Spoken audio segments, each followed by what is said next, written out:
When we win the games, everything was okay. When we lost the game, it was my fault. A lot of teams, they have some skins with fans. I don't know what they're doing there, because if you are supporting a team who have some foreigners and you say you don't like the foreigners, it's better not to be a fan. It's not make sense. You cannot be a fan of the team when you know that you have some guys who's not typical Polish people. You have to accept everybody in the team.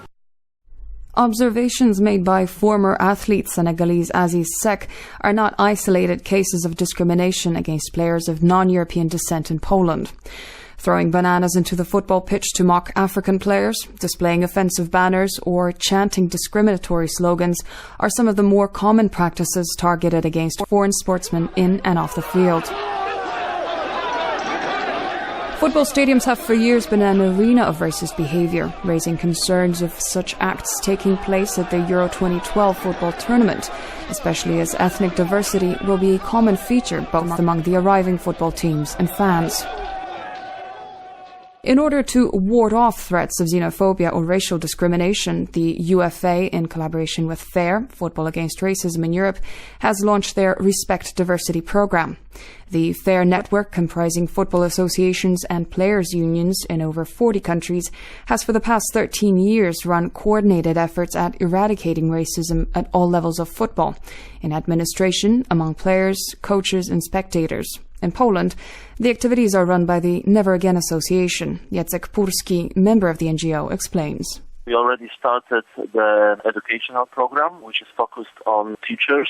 Our volunteers, who are specially trained, go from one school to another, and they have special lectures about how to recognize racism at the stadiums, how to fight racism, and how to promote tolerance and respect during the football events. Another part of the project are the so-called inclusive zones, encompassing restaurants, bars, embassies, hotels or training grounds across cities, all joining in to promote anti-discriminatory messages of multiculturalism. So far, over 100 have applied to be recognized as racism-free venues.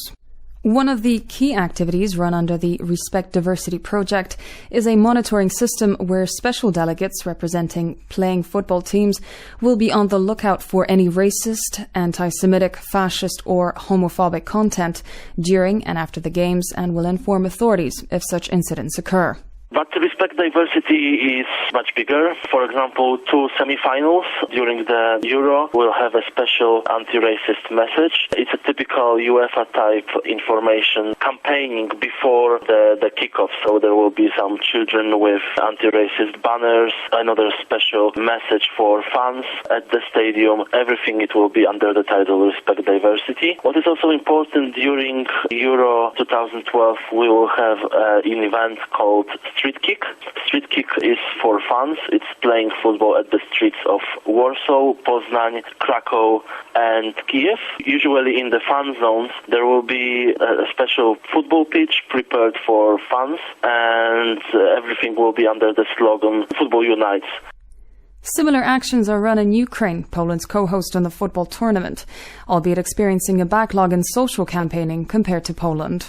There are still racist incidents at the stadiums very similar to the Polish, but the educational or campaigning work is just developing there and just started there. So last years were very fruitful for Ukraine. Never Again Association, with our local partners in Ukraine, we established a net of different NGOs and partner organizations who are monitoring situation in Ukraine and also doing educational and campaigning work on the field of Ukrainian football. I would say that if the work will be consequently done through the next years, they are on a good track to reduce problem of racist incidents.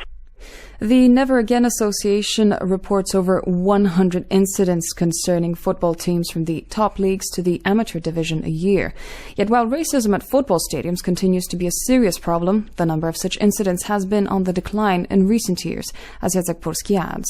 It's our responsibility as Poles, as Ukrainians, as host countries to be a good host during this Euro 2012. A good host is someone who is open-minded, anti-racist, not promoting discrimination. The benefits of such promotion of Poland may be very positive for years. I'm Alicja Baczyńska for News from Poland.